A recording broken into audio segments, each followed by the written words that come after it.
Monsoon का वक्त चल रहा है और ये हम सब जानते हैं कि बारिश का मौसम कितना खूबसूरत होता है। मतलब मिट्टी की खुशबू और वो फीलिंग की सब कुछ और ज्यादा सुंदर हो चुका है और ज्यादा हरा भरा हो चुका है। आप जहाँ भी जाते हो आपको ऐसा लगता है कि बारिश आपके साथ चल रही है, लेकिन क्या हो अगर बारिश के अलावा भी कोई चीज आपके साथ चल रही हो। वेल, आज की कहानी कुछ ऐसी है जिसे जानने के बाद शायद आप चाह कर भी अपने रोंगटों को खड़ा होने से रोक नहीं पाओगे। और ये मैं ऐसा क्यों कह रहा हूँ आप आज की स्टोरी में जान लोगे। लेकिन उससे पहले अगर आप ऐसा सोच रहे हो कि मैंने चश्मा क्यों पहना है तो मेरी आंख में एक कीड़ा घुस गया था, लेकिन उस पर ध्यान देने से अच्छा हम स्टोरी पर ध्यान दें। इसलिए हेलो गाइस, मेरा नाम है अविनाश कुमार और आप देख रहे हो हॉरर स्टोरीज।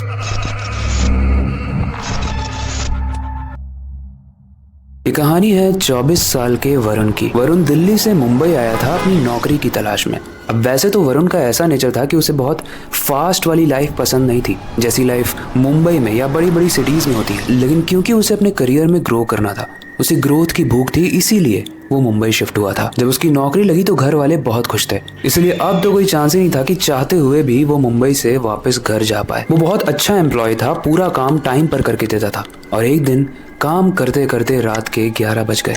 जो अपने ऑफिस से बाहर निकलता है तो देखता है कि बहुत जोर की बारिश हो रही है। एंड बारिश ही इस कहानी में ट्विस्ट लेके आएगी, इसलिए ध्यान से सुनना। अब क्योंकि बारिश काफी ज्यादा तेज हो रही थी तो उसे ना ऑटो मिल रही थी और ना ही कोई रिक्शा मिल रहा था। वो हाथ देकर किसी गाड़ी को रोकने की कोशिश करता है, लिफ्ट लेने की कोशिश करता है, लेकिन कोई भी उसकी ना हेल्प करता है और ना कोई ऑटो उसके पास रुकती है। वो मायूस होकर वहां पर खड़ा हो जाता है, लेकिन तभी इस कहानी में एक ट्विस्ट आता है। वरुण के सर पर अभी तक जो बारिश पड़ रही थी उससे वो गीला हो रहा था, राइट? लेकिन थोड़ी ही देर में बारिश तो हो रही थी, लेकिन वरुण के सर पर पड़ना बंद हो गई। मतलब पूरी जगह बारिश हो रही है लेकिन वरुण गीला नहीं हो रहा है। लेकिन आपको लग रहा होगा ये कोई जादू है। जब मैं कहानी पढ़ रहा था तो मुझे भी लगा था, बट ये कोई जादू नहीं है। उसके सर के ऊपर एक अम्ब्रेला यानी छतरी आ गई थी और वो छतरी लेकर खड़ा था एक आदमी। वरुण ने मुस्कुराते हुए उस आदमी का शुक्रिया किया जो उसके सर पर छतरी लेकर खड़ा था। ऐसे अच्छे लोग मिलते कहाँ हैं, राइट? रॉन्ग क्यों बोल रहा हूँ वो स्टोरी में आप आगे समझ जाओगे। देखो, जब वरुण ने उस आदमी को थैंक्स बोला ना तो उस आदमी ने कोई जवाब नहीं दिया, वो बस चुपचाप खड़ा रहा। वरुण ने उसके बाद फिर से बोला, थैंक यू सर, आजकल ऐसे लोग मिलते कहाँ हैं। कुछ ही सेकंड के बाद वो आदमी बड़ा अजीब से रिप्लाई देता है। वो आदमी जो सामने हाथ में छतरी लेकर खड़ा है वो बोलता है कि मैं तो एक भिखारी हूँ।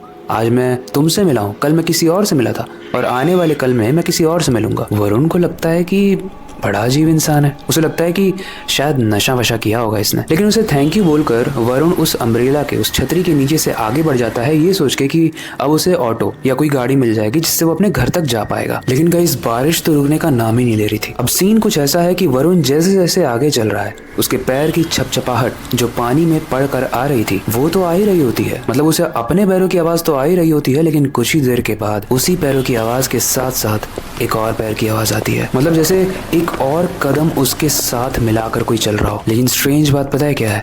जब वरुण पीछे मुड़कर देखता है वहाँ कोई भी नहीं था। दरअसल जैसा मैंने कहानी की शुरुआत में बताया था कि वरुण इस शहर के लिए एकदम नया इंसान था। उसे ना कोई रास्ते पता थे, ना कोई गलियां पता थी, लेकिन एक चीज़ उसे पता थी, गूगल मैप्स के बेसिस पर किस तरीके से अपने घर पहुंचना है। और क्योंकि उसका घर अपने ऑफिस के बहुत पास था इसलिए वो पैदल ही किसी तरीके से गीला होकर पहुंच गया। जब वो अपने घर पहुंचा तो उस दिन उसका रूममेट जो उसके साथ रहता था वो घर पर नहीं था। लेकिन डरने की बात ये नहीं है, क्योंकि उसने वरुण को बताया था कि कुछ दिनों के लिए वो छुट्टी लेकर घर जा रहा है। इसीलिए वरुण को पता था कि उसे अकेला ही रहना है। वो जल्दी अपने घर आता है, कपड़े चेंज करता है, फ्रेश होता है एंड बेड पर आकर सोने की कोशिश करता है। लेकिन वरुण को नींद नहीं आ रही थी। देखो, उसका जो घर था वो 6th फ्लोर पे था, यानी 6ठे मंजिल पे, और बाहर बिजली और तूफान की इतनी तेज आवाज आ रही थी जो वरुण के घर के अंदर तक आ रही थी। और कभी कभी तो वरुण को ऐसा भी लग रहा था कि मानो बादल अभी फट के उसी के फ्लैट पे गिर जाएगा। थक हार कर वो उठ के किचन में पानी पीने जाता है, लेकिन जैसे वो अपना कदम नीचे रखता है उसे एक ठंडक फील होती है। जानते हो क्यों? क्योंकि उस कमरे के फ्लोर पर पानी गिरा हुआ था। वरुण ने इधर उधर देखा तो उसे पता चला कि एक खिड़की है जो टूटी पड़ी हुई है और वहीं से सारा पानी रिस रिस कर अंदर आ रहा है बारिश का। वरुण उठता है, उस खिड़की की तरफ जाता है और उस खिड़की को जैसे ही वो मरम्मत करने के लिए एक बार देख रहा होता है वो देखता है कि उस खिड़की पर एक हाथ, कटा हुआ हाथ लटक रहा था। इस चीज को देखते ही वरुण अपने छाती पर हाथ रखकर चिल्ला देता है, कस के चिल्लाता है। वो सोचता है कि ये कटा हुआ हाथ 6th फ्लोर पर कैसे पहुंचा। वो खिड़की के पास से भाग कर अपने बेड पर चला जाता है और वहां से जब उस विंडो को देखता है तो इस बार उस विंडो पे, उस खिड़की पर कोई भी हाथ नहीं था। उसे कुछ समझ ही नहीं आ रहा था कि ये क्या हो रहा है। तभी उसके फ्लैट की लाइट अचानक से चली जाती है और ये चीज उस सीन को और ज्यादा डरावना बना देती है। वरुण सोचता है कि वो किसी दोस्त को यानी फ्रेंड को कॉल कर ले, और जब वो कॉल करने का ट्राई करता है और जब मोबाइल को उठाता है तो वो देखता है कि फुल चार्ज होने के बाद भी, क्योंकि उसने आते ही चार्ज लगाया था और फास्ट चार्जिंग था, उसका मोबाइल अभी भी ऑफ है। चार्ज हो रहा है फिर भी बैटरी 0 है। उसे कुछ समझ में नहीं आ रहा है, उसकी हालत टाइट हो चुकी है अभी। तभी किचन से एक जोर से कस के ग्लास टूटने की आवाज आती है। ये सुनते ही वरुण किचन की तरफ जाता है और वो देखता है कि एक ग्लास का बॉटल टूट गया। उसी के साथ वहां पर एक काली बिल्ली भी आई थी जो वरुण को देखते ही उस टूटी हुई खिड़की से निकलकर भाग गई। वरुण अपने आप को ये समझाने की कोशिश करता है कि इतना डरने की जरूरत नहीं है, हो सकता है उस बिल्ली ने ही उस बॉटल को गिराकर तोड़ा हो। वो अपने आप को समझाने की पूरी कोशिश करता है कि मैं अकेला हूँ, यहाँ मेरा रूममेट नहीं है, इसीलिए मेरा दिमाग मेरे साथ खेल रहा है। इसीलिए वो किचन में जितना भी ग्लास टूटा हुआ था उसे उठाता है और डस्टबिन में डालता है, और डस्टबिन में डालने के बाद वो वापस अपने बेडरूम की तरफ जा रहा होता है बिना ये जाने कि उसके साथ क्या होने वाला है। क्योंकि जैसे ही वो अपने रूम में एंटर करता है वो देखता है कि उस रूम के कोने में वो इंसान बैठा हुआ है जो ऑफिस के बाहर उसके सर के ऊपर अम्ब्रेला यानी छतरी लेकर खड़ा था। लेकिन ये कैसे हो सकता है? स्ट्रेंज बात यह है कि उस आदमी के पूरे बॉडी से, पूरे शरीर से पानी टपक रहा था और वो खामोशी से बस एक कोने में बैठा हुआ था। रूम में लाइट ना होने की वजह से वो इंसान क्लियर नहीं दिख रहा था, लेकिन जैसे ही बिजली कड़कती है और थोड़ी देर के लिए उस पर लाइट पड़ती है, वरुण देखता है कि उस आदमी का जो कोने पर बैठा है उसका चेहरा एकदम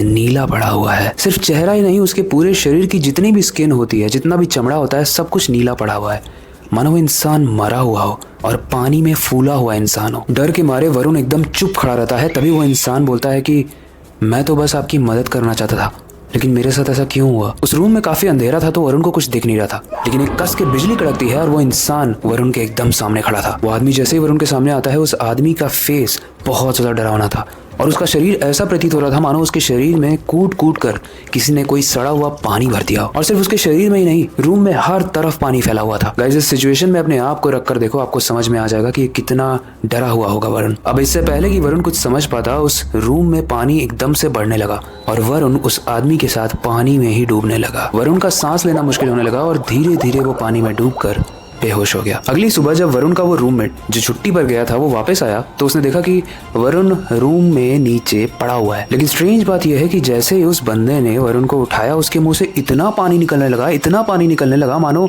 उसके पेट के अंदर कोई समुद्र हो। इसके बाद वरुण होश में आता है और अपनी पूरी कहानी जो भी उसके साथ घटी वो अपने दोस्त को बताता है। एंड गाइस, जब वो बेहोश हो गया था तो सपने में उस आदमी की कहानी वरुण ने अपने सपने में देखी। तो आई नो कि आप सब लोग इस कहानी का वेट कर रहे होगे कि वो आदमी था कौन, तो वो अब कहानी जानते हैं। वरुण ये सपना देखता है कि एक रात वो इंसान अपने ऑफिस से बाहर निकलता है, ऑटो ढूंढता है और बारिश का ही मौसम था जैसा वरुण के साथ था। तभी एक लड़की उसके पास से गुजरी और उसी के सामने एक कार रुकती है। वो कार उस लड़की को लेने आई थी। वो लड़की जैसे ही उस कार में बैठती है, उस लड़की का दुपट्टा कार के डोर को बंद करने के बाद भी नीचे लटक रहा था कार से। ये चीज वो इंसान देख लेता है और वो कार के पीछे भागने लगता है। लेकिन थोड़ी ही देर में उस कार से उस लड़की का बॉयफ्रेंड निकलता है और वो इसको चिल्लाने लगता है। वो बोलता है कि तू ही है ना जो ऑफिस में मेरी गर्लफ्रेंड को तंग करता है और अब तो इसका पीछा भी कर रहा है। वो इंसान इस आदमी को बहुत मारता है और इतना मारता है कि वो बेहोश रहता है। अब क्योंकि वो बारिश का दिन था तो पानी इतना ज्यादा भर गया था मुंबई की सड़कों में कि गाड़ियों को दिखा नहीं, और इसी वजह से एक ट्रक आती है और बेहोशी में ही उस इंसान के ऊपर चलकर चली जाती है और इस सैड तरीके से उस इंसान की मृत्यु हो जाती है। शायद इसी वजह से वो वरुण को ये कह रहा था कि मैं तो आपकी हेल्प करने आया था ना, तो आपने ऐसा क्यों किया?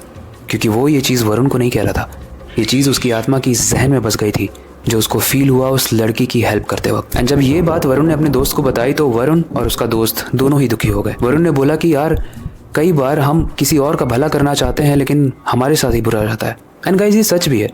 आपने रियल लाइफ में भी देखा होगा कि कितनी बार आप कोशिश करते हो किसी इंसान का हेल्प करने का, उसका भला करने का, लेकिन आपका ही बुरा हो जाता है। इसलिए सोच समझ के जाओ, और अगर लाइफ का रिस्क हो तब तो बिल्कुल सोच समझ के जाओ, या फिर मत ही जाओ। बाकी आई होप आज की कहानी आपको काफ़ी इंटरेस्टिंग लगी होगी। आज की कहानी बाकी कहानियों से काफ़ी ज़्यादा डिफरेंट थी और ऐसी ही और कहानियाँ हम लेकर आएंगे। अगर आपके पास कोई सजेशन है तो आप हमें कमेंट सेक्शन में बता सकते हो, क्योंकि हम आपके दिए हुए सजेशन, फीडबैक या अप्रिशिएशन को बहुत सपोर्ट करते हैं और उसे पढ़ते हैं। बाकी वक्त आ चुका है हमेशा की तरह इस स्टोरी को एंड करने का और नई इंटरेस्टिंग और डरावनी स्टोरी पर काम शुरू करने का। लेकिन जाने से पहले मैं हमेशा की तरह एक ही चीज़ कहना चाहूँगा, अपनी क्यूरियोसिटी को डाय मत होने देना, नई चीज़ें सीखते रहना, अपने बेड के नीचे और खिड़की के बाहर ज़रूर देख लेना। मिलते हैं अगली वीडियो में।